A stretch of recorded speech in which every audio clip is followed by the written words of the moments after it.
Hello, everybody. This is Ian Haugland from the band Europe.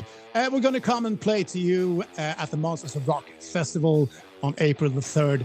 Be sure to be there because it's going to be a great show. And, keep on watching Alejandrosis here. La segunda edición del Monsters of Rock Colombia es inminente. Se va a llevar a cabo este 30 de abril al occidente de Bogotá con la participación de los ingleses Judas Priest, además de los alemanes Scorpions, dos bandas suecas, Europe y Opeth, además de los nacionales Darkness y Kronos. A manera de previa para lo que será esta enorme fiesta de puro hard rock y heavy metal, el día de hoy quiero compartirles la entrevista que tuve el agrado de hacerle a Ian Haugland, baterista histórico de Europe, un grupo muy conocido en nuestro país por canciones como Carrie, Cherokee, Rock the Night y por supuesto The Final Countdown, acerca de cómo esa canción marcó su vida, sus influencias para tocar la batería, también una sorpresa con un nuevo álbum y la chiva de un documental de Europe, la única banda que no ha tocado en Colombia, el gran debut que esperamos. Se trata de esta conversación que arranca ya aquí en Alejandrosis. Quiero invitarlos a que se suscriban al canal de Alejandrosis. Si aún no lo han hecho, activen las notificaciones. Y si este video es de su agrado, por favor, compártanlo. Un me gusta también es muy bienvenido. Perfecto, como les decía, va a ser la primera vez de Europe en Colombia. Y esto es bastante llamativo porque cuando uno se pone a pensar en bandas clásicas de rock o metal que no nos han visitado, pues la lista ya es bastante corta. Pensemos en esto, Judas Priest va a venir a Colombia por quinta ocasión. Su debut se produjo al norte de Bogotá en el año 2008, en el centro comercial Vima, una noche muy lluviosa pero también épica, viendo a los Metal Gods. Posteriormente, la banda de Rob Halford lideró en dos oportunidades el Notfest Colombia, la primera de ellas en el año 2018, también al norte, en el bello municipio de Chía, más recientemente, año 2022, junto a Pantera y otras leyendas del metal. Por su parte, los alemanes Scorpions ya será la cuarta vez que los vemos. Tuve el chance de verlos en su primer concierto en Bogotá, Parque Simón Bolívar, año 2010, junto a un grupo que se extraña mucho, Cinderella. Muy buenos recuerdos de ello. Y la primera edición del Monsters of Rock Colombia, que fue en el Estadio El Campín en el año 2023, con los todopoderosos Kiss, además de la leyenda viviente Deep Purple, pues contó con Scorpions. Así que repiten en este festival que ya está a la vuelta de la esquina. Los suecos de Opeth será la tercera vez que los vemos. La primera fue en el año 2009 en el Coliseo Metropol. Y bueno, me siento muy feliz de decir eso, de decir esto. Yo estuve ahí y bueno, hace 2 años volvió el grupo. Así que será la primera vez para ver a Europe, un grupo que es muy querido en nuestro país, un grupo que tiene muchas canciones que suenan en la radio, que suenan en los bares. Y esta entrevista con Ian Haugland parte por ahí, preguntándole acerca de su expectativa, cómo se siente de llegar aquí junto al guitarrista John Norum y la gran voz de Joey Tempest a presentarse ante nosotros los colombianos. To South America a couple of times, but we never managed to come by Colombia. So it's going to be great that we finally make our way there. And I don't know. It seems like every country, all the fans in South America are really passionate about the rock and roll music and the Europe music. So we just hope that the Colombian audience will be as passionate as the rest of South America. For sure. I'm telling you this because if I were making a list of important hard rock and heavy metal bands we need to see live in Colombia, Europe is maybe the only one. It's only a few names that comes to my mind. What can you tell us about the show, the experience of see you live? Well, we always tend to make a mixture of songs.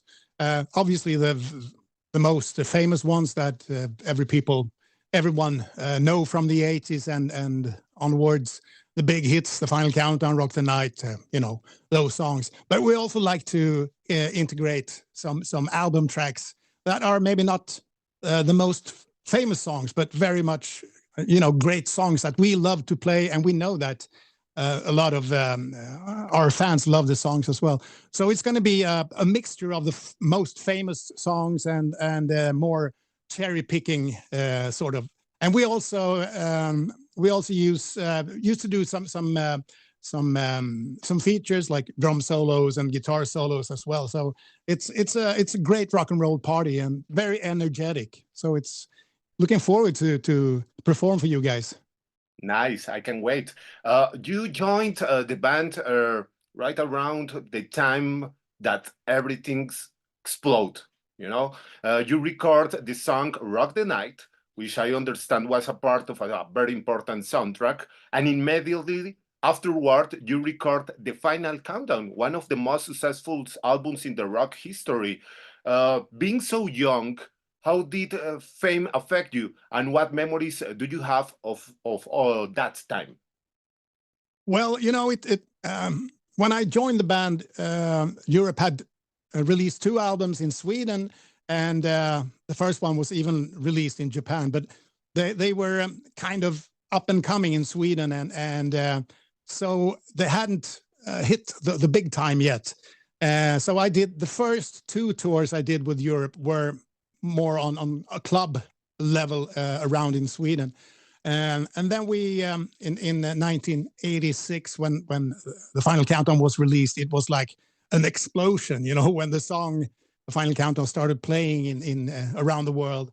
It just took off like a rocket. And there was no time to really reflect on anything. It was just like holding on to your life, trying to not fall off the train or whatever. It was like it was a rocket ride. So at the time, it was kind of hard to reflect on anything. It was sometimes in the 90s that I really had time to sit down and think about what happened. And it was just like a dream, everything exploding, but in a nice way, a nice dream. Wonderful. Could you tell me how you got started on the drums and your love for the rock and roll? Yeah, well, it started when I was about 4 or 5 years. My sister had a collection of records, and I listened through some of the old Beatles and Rolling Stones songs that she had. And when I heard the song "She Loves You" with Beatles, it was just something in the energy of the music that grabbed hold of me. That was the first memory that I have of music, grabbing hold of me. And then later on, a couple of years later, I heard Deep Purple and Black Sabbath for the first time. And then I really realized that it was the heavier music, the more guitar driven and more powerful music that really grabbed me. So I would say from that on, I was just mesmerized by rock music, and also drums, obviously. And my main influence is Cozy Powell and Ian Pace from Deep Purple, and those classic rock drummers that really shaped the way of rock drumming in the 70s. So when I heard Ian Pace and Cozy Powell, it was I just got the feeling that that's what I want to do. I want to play drums. I want to be the backbeat of the band. So and from then on, it's just been. It was like I found my life purpose immediately, to play drums. So that's what I've been doing since then. Wonderful. You played with Mr. Yngwie Malmsteen in his band Rising Force for a short period, I believe. What memories do you have on that? Oh yeah, well, it was. I wasn't actually in the band. I did an audition with a band. They were looking for a drummer, and I saw they had an ad put up in a music store in Stockholm, and so I called them up, and I agreed to do an audition for the band. But at the time, Yngwie, the guitar player, and the bass player, they were those 2 guys in the band. they were fighting all the time and just trying to outdo each other, play, whoever could play the fastest. And when they weren't, just like screaming and it was like impossible to communicate with them. And I was kind of, at that time, I was kind of shy and withdrawn in a way. I wasn't used to that kind of personalities. So I said, well, I don't think I want to be in the band. So I actually turned it down myself after the audition. But yeah, there you go. Yeah. Okay. With the exception of the guitarist John Notum's departure in the mid-80s and his return until 1999, Europe has a very stable lineup. That's not easy to achieve for guys who has been touring together for 40 years.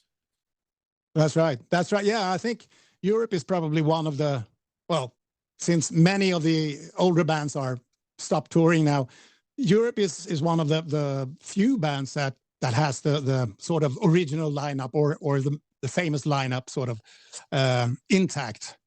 And it's amazing. I think the older we get, the more we appreciate each other, and we appreciate each other's.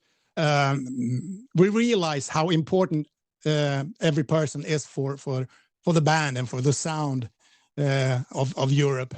And not only that, but we're also great friends, and we realize and we know each other. So it's easy going. It's almost like a machine, you don't have to ask any questions or it's a self-running machine, at this point of time.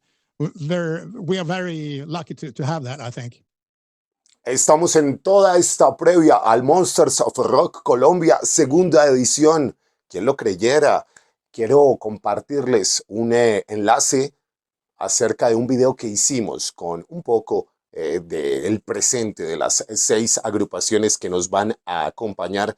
También mencionar, obviamente, ahí a los caleños de Cronos y a los bogotanos de Darnes, muy amigos, por cierto, de este canal. Esperamos que les vaya fabulosamente a la representación nacional. Y bueno, decir que es maravilloso saber que Monsters of Rock, esta franquicia, pues está en nuestro país. Partió en 1980 en Castle Donington, precisamente con Scorpions. Se ha realizado en Francia, en Rusia, en España, también en países como Brasil, Chile, Argentina. Los colombianos no nos podíamos quedar por fuera. Así que 30 de abril, marcando un nuevo capítulo de esta historia. En esta conversación con Ian Haugland no podía quedar por fuera que en mis años, llamémoslos formativos en el periodismo musical, pues yo compraba muchas revistas como Metal Hammer,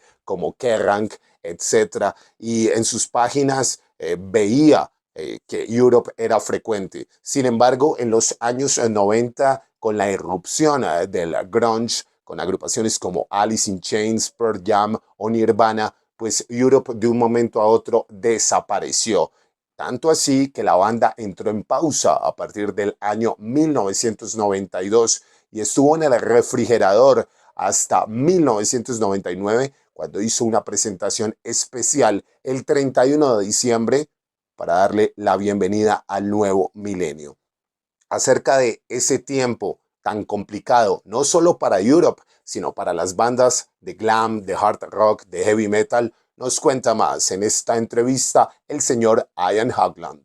In the 90s, when the grunge came around, it was like the music of the 80s, the music that we represented just died overnight. It was really weird how fast it happened.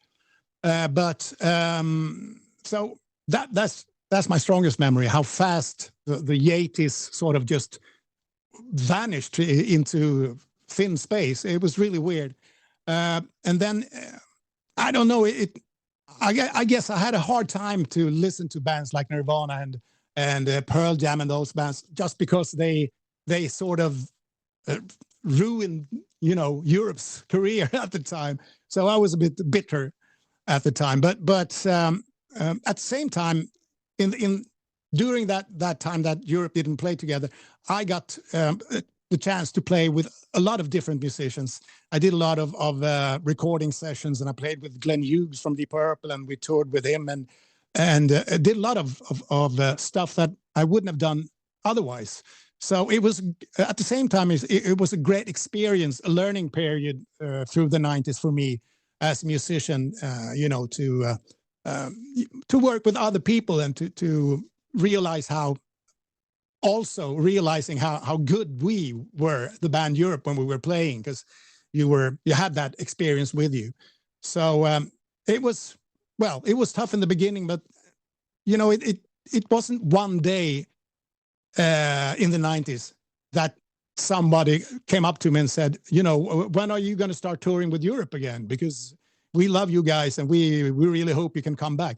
So in the back of my mind, I always knew that we were going to do a comeback sooner or later, Yeah, and there was a big comeback. Europe has released 11 studio albums and has been doing so consistently.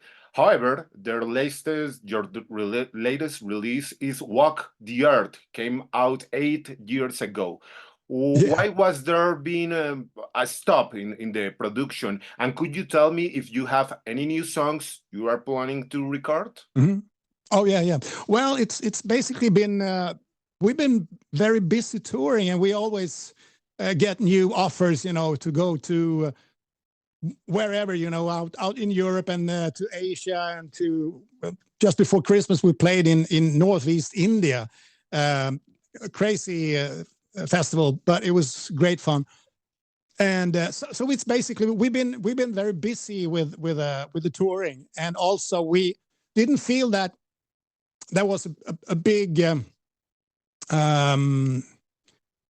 demand for a new album at the time. But we've been working with we've been working on a documentary which is going to be finished this year. Well, it's going to be like this on-screen movie about Europe, a documentary movie. So it's there's been a lot of different things happening around Europe. But now we're finishing up songwriting for the next album, and we're going to start record the new album in October this year. So it's going to be out, well, in a year's time, I guess. But we have all the songs, well, the demos ready for the album, and it's at this point of time it feels like the strongest songs that we ever had, in my personal opinion. Fantastic songs. So I think it's been well worth the wait for the forthcoming Europe album.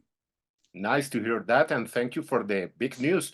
Can you give me more advance about the documentary? You will play on cinema or Netflix? It covers all your career? Yeah. Well, that's the it's not. No, there are no deals ready yet, but the thought is to have it out on the streaming sites, like you said, Netflix and iMovies and whatever. So yeah, hopefully it's going to be out there on the big streaming services, so everybody can watch it. And yeah, that's going to be out later this year. Estamos en la antesala del Monsters of Rock Colombia 2025, segunda edición.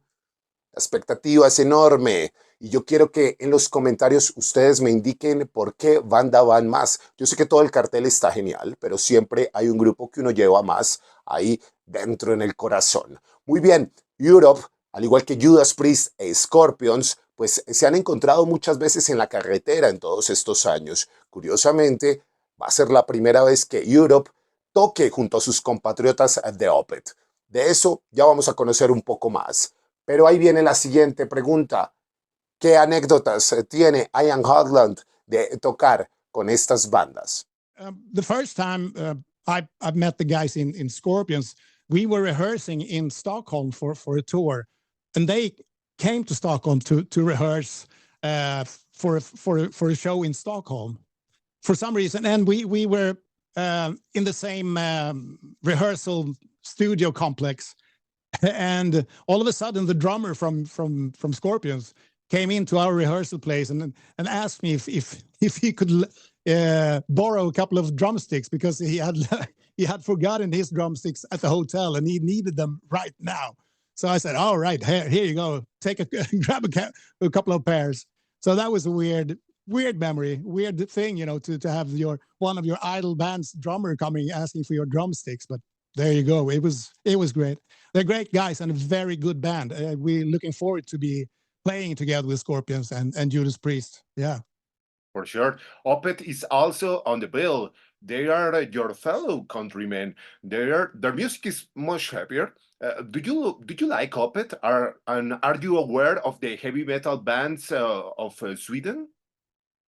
I'm not that much aware of the new bands that are around. I know there's a lot of great bands, and Opeth is one of the bands that I really like, and they're friends of us, and looking forward to be on the same bill as Opeth.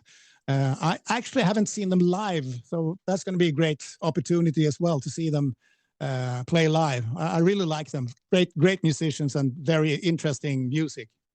Okay, I want to tell you, last Friday, I saw the Hives playing at a festival here in Bogota, a big festival called Stereo Picnic. They come from a city called Fagersta. Yep. Yeah. And play punk rock. I thought they were incredible. In Colombia, from the days of ABBA or the Roxette in the 80s, 90s, Ace of Base, of course, Europe, you sound in the radio stations all days. Yeah. Let's talk about the powerhouse that Sweden. It's all in the old styles. What is the secret, the flavor of the music of your country to always be a big hit in many genres? I don't know. It's kind of strange because Sweden is a small country. It's just like I don't know, 10 million people in the whole country. So it's not a big country, but we have a lot of in the wintertime a lot of darkness because the sun sets very early and it's cold and boring to be out. So I guess a lot of at least when we grew up, instead of you had to do something, so started playing an instrument. An instrument was a good thing, and also I think there is a tradition in Scandinavia of folk music, a lot of melodic music, and also a lot of craftsmanship. You want to really make a good impact on whatever you're doing. You want to do a great job. So I think it's maybe those factors might have something to do with it, but otherwise I don't know really. I've been thinking about that myself because it's, as I said, it's a very tiny country actually with not so many people. Ustedes están en Alejandrosis en la previa del Monsters of Rock Colombia. No veo la hora de estar ahí cantando todos esos himnos. Si nos vemos, nos saludamos, por favor, ¿vale? Que sea un trato. Muy bien, ya para finalizar esta entrevista, vi un comercial que salió hace como 10 años de una compañía de seguros en los Estados Unidos y bueno, hacen chiste con The Final Countdown, ahí con un empleado que mete su comida al microondas y pues mientras pasan los segundos para que se caliente la comida, pues aparece la banda de nuestro invitado junto a Joey Tempest y compañía con ese gran éxito. Tengo un amigo que siempre lo recuerdo porque cuando le entra una llamada aparecen esos teclados épicos. No puede ser más él, todo un fanático de Europe. Así que quería saber si le han tomado mucho del pelo a él por esa canción, por esa letra que, pues si bien es muy icónica, también da a dobles lecturas. Así termina esta entrevista con Ian Haugland. Yeah, well, you got to have a certain sense of humor about it. It is great, and it's. I think it was more in the 90s. People were making fun of like Europe music or the music of the 80s. So these days, I think it's more. the way I see it is more of an honor than a mockery, you know, when they do things like that. So it's I think it's just amazing that 40 years later the song is still alive and kicking, and we can travel around the world and play to audiences in South America and everywhere in the world. So it's yeah, we're very, very thankful for the song. Estupendo, amigas y amigos, espero que esta conversación haya sido de su agrado. Vuelvo a invitarlos a que se suscriban al canal si no lo han hecho, también a que me sigan en las redes de Alejandrosis. Estamos en todas ellas con contenido adicional al que ustedes pueden encontrar en nuestro canal. Y siempre es un gusto leer sus comentarios, los leo todos, les respondo a todos, porque la intención es tener una comunidad alrededor del rock and roll.